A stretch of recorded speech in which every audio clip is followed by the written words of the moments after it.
My name's Jordan Lewis and I'm a paralegal apprentice working at DAC Beachcroft.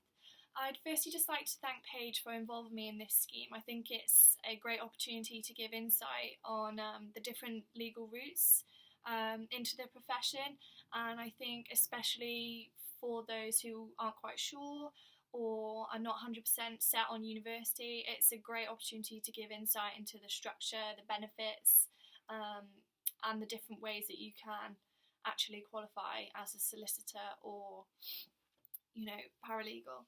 So at the moment I am on my paralegal apprenticeship. This is a 2-year course with BPP University. I came straight from sixth form, so I studied my A-levels. I did history, psychology and art. Whilst we were in the process of applying to university, I decided that I didn't think university was for me. I had 3 part-time jobs. I really enjoyed working, and I found that learning on the job was something really beneficial to me. I felt that I definitely got more out of having hands-on experience as well as the academics, and putting that into practice was the most effective way for me to learn. So I did a little bit of research. At the time, there wasn't much information about apprenticeships, which was a shame. So I'm hoping that, things like this will raise the scope of apprenticeships and different routes into law. I actually found the apprenticeship on a website called notgoingtouni.com, and it was a vacancy at DAC Beachcroft with BPP University as the educational provider. And I did some research on it. I saw that there was 2 options that you could have. There were vacancies for a solicitor apprenticeship and vacancies for a paralegal apprenticeship. In short, a paralegal apprenticeship is a 2-year course as you qualify as a paralegal at the end, and the solicitor apprenticeship is a 6-year course and you get an LLB honours and qualify as a solicitor at the end. I was tempted to go straight in for the solicitor apprenticeship. However, as I wasn't 100% sure that law was what I definitely wanted to do, I thought the paralegal apprenticeship was such a good way to give me some exposure and legal work experience whilst earning on the job. And in fact, with BPP, once you have completed your paralegal apprenticeship, you can then transfer onto the solicitor, provided your employer will support you. So I know it's a little bit different now for the years below me, but everyone from 2018, like my year, they would undertake the 2-year paralegal apprenticeship and then cross over onto the solicitor apprenticeship, and the modules that we have undertaken on the paralegal are exempt in the solicitor. So for me, when I go onto the solicitor apprenticeship, I will only then have 5 years, so my total will be 7, whereas if I'd have gone for the solicitor it would have been 6.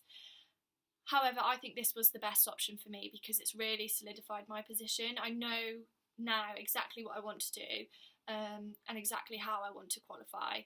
I definitely say with the paralegal apprenticeship, it breaks you in quite nicely, because you do get that exposure to working in a law firm, working with a team of people, having your own caseload, and I think it's going to set me up really nicely for the solicitor apprenticeship. The structure of the apprenticeship is quite nice as well. You have 20% off the job learning. So at the moment that's a Monday for me. So Mondays I don't go into the office. I study from home through BPP. It's mainly an online platform. There is quite a few face-to-face days throughout the year though where you do go in and see a tutor. However, the online platforms, you do a lot of independent study in the morning, let's say, and then you have a 1-hour tutorial with a tutor, which I think BPP are developing, and it's going to be 2 hours come the next academic year. So that gives you an opportunity to ask the tutor any questions that you've come through once doing your work in the morning, which is really great. It's really beneficial. And I think having the 20% off the job learning on a Monday is great because anything that you've learned on the Monday, it's funny then that you then see it work in the job throughout the week. So, you know, civil litigation and dispute resolution. Whilst I was learning that, I was learning new things every week. And then I was going to work and thinking, oh wow, yeah, I get that now. So yeah, it's really good. And I especially find the amount of understanding and knowledge you receive from actually working in the office and learning off other solicitors, learning off other paralegals is immense. I must say that I feel I've learned more on the apprenticeship than I have than my fellow students who may have gone to uni, and I think that is just purely from exposure to cases, individuals, real life matters.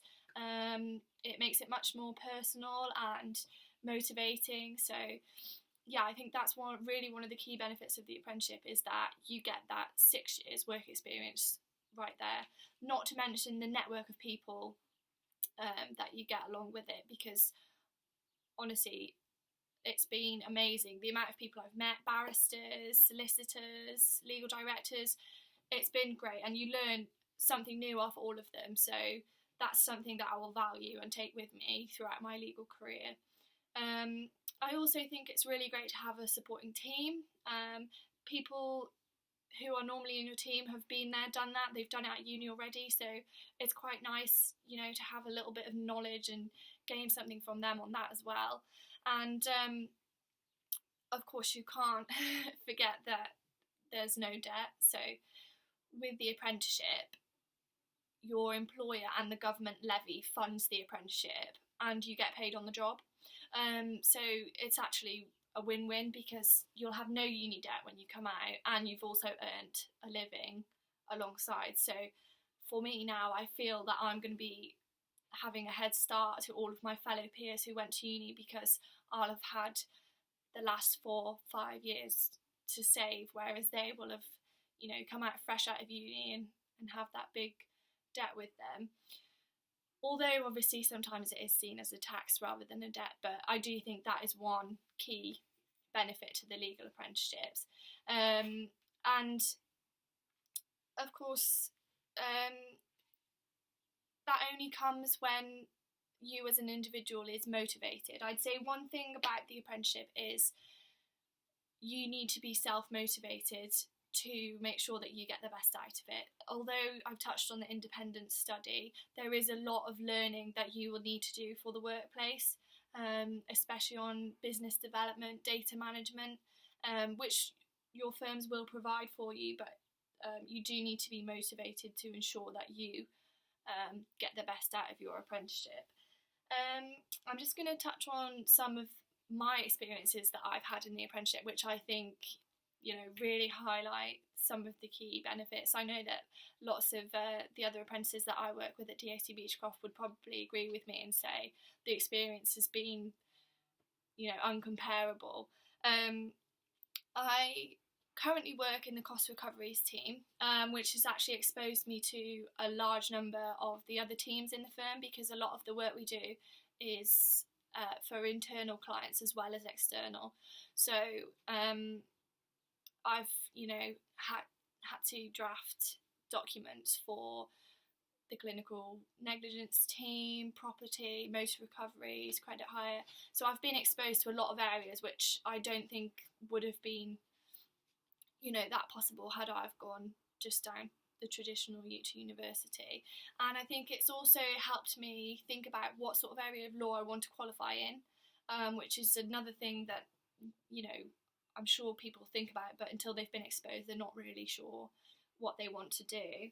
I also did a secondment in enforcement, which was really interesting, learning about county court judgments and, you know, bailiffs. Well, we don't call them bailiffs anymore. Yeah, that was really good. So I have been exposed to different teams as well, and I anticipate going forwards on my solicitor apprenticeship, I will be able to have the chance to move around.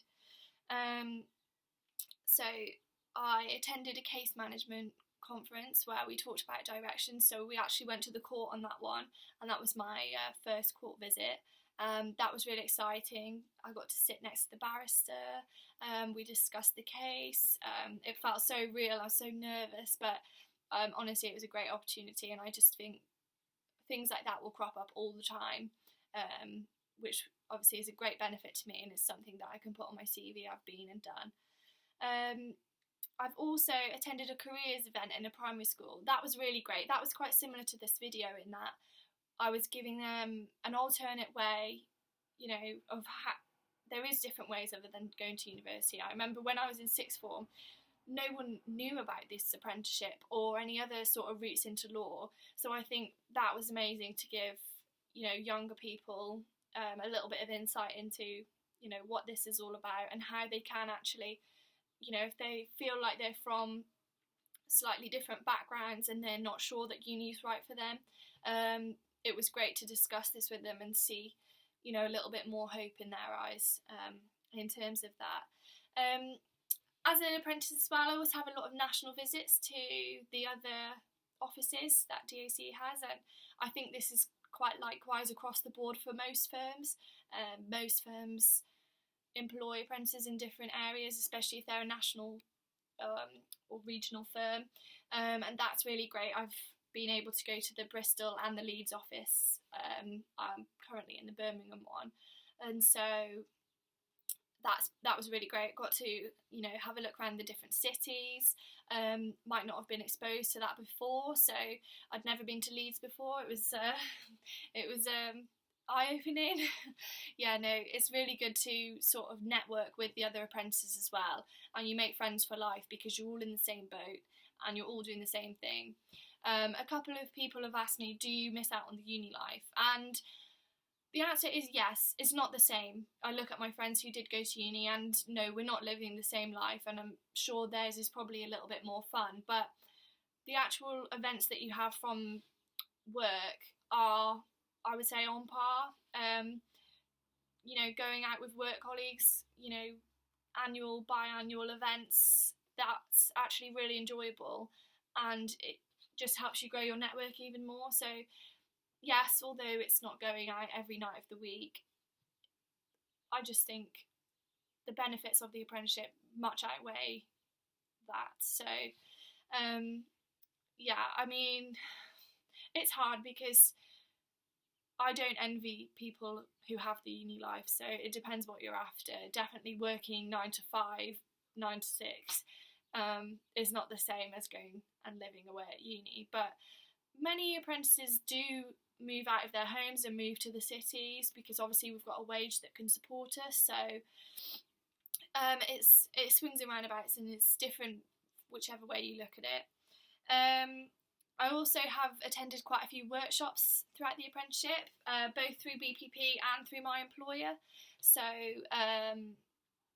I attended not that long ago an event in the Law Society building in London, and that was with the Lawyer Portal, and we had Olivia Goddard there, and she talked through business writing and how to be professional in the workplace, which I think again is a great skill. Although you would be exposed to that at university, I think then going and putting it into practice at work is something really, really beneficial. And yeah, the workshops are great because it just sets up your legal skills for the future going forwards. You'll have already been exposed and, you know, have experience in those areas, so that when you do move on with your employments or decide that you want to qualify in this area, you've already got that sound background knowledge of how to draft legal documents, how to write as business appropriate, how to be professional in the workplace. So yeah, it's really good, and I think that is something that will stay with me throughout my entire legal career. In terms of the actual apprenticeship structure for, you know, exams and things like that, it's varied. We do have exams which are coursework, and then we have got written exams, we've got interviews, timed assessments, etc. So that's really varied, and I think that's another nice thing, is that the mode of assessment varies, so it keeps it interesting. And I think employers are really supportive and give obviously lots of assistance, extra study leave. If you feel like you're struggling, they can assist. So Yeah, I think overall, although overwhelming working and doing uni together, I think the apprenticeship is a really great opportunity for those who are not quite sure that they want to go to university. They're not quite sure if this is for them, especially the 2-year paralegal, because it gives you, you know, that little bit of time. If you don't want to do it, you can still come out with a qualification. So come September, well, actually January now, because unfortunately COVID-19 has extended the assessment timetable, I will come out with a level 4 higher learning education certificate from BPP, which contributes towards the solicitor apprenticeship, and I will come out as a qualified paralegal. Following this then, I'm hoping to progress onto the solicitor apprenticeship, where you continue your studies towards your law degree, and then in the final 2 years you start the SQE prep, which is the solicitors qualifying exam. It's quite new, so you know, I think it's going to be an interesting sort of test, but yeah, I think it will be really great because with the new SQE, a lot of it does come from experience and we'll have already had 4 or 5 years. So yeah, it is overwhelming, but honestly, if you're motivated, dedicated, hardworking, and you know that this is what you want to do, you're committed to the career, I think this is just such a good opportunity for people. One thing I would say is that you do need to keep an eye out for application deadlines. This was something that caught me out when I was in sixth form, because I didn't really know about the apprenticeships. I didn't know when the deadlines were, so I actually applied quite late in the window, and therefore there weren't as many jobs around. So applications to sort of the law firms open around November to March time. They differ, so you have to keep an eye on it. I'd recommend perhaps making an account on notgoingtouni.com or the apprenticeship website, and keep an eye out for, you know, law firms that are offering either the paralegal or the solicitor, because although they're growing, they're still quite limited when it comes to applications, so you will have to make sure that you're on the ball applying on time, otherwise you will miss the sort of window of application time. But I hope that this has been helpful, and I hope that obviously haven't been too boring, and you know, I hope this has given some great insight into legal apprenticeship at least, and you know, just show people that there is different ways into qualifying into law. You don't need to go down the traditional one, and you can be successful and grow a great network of people and gain great experience whilst earning a living. And yeah, so thank you very much.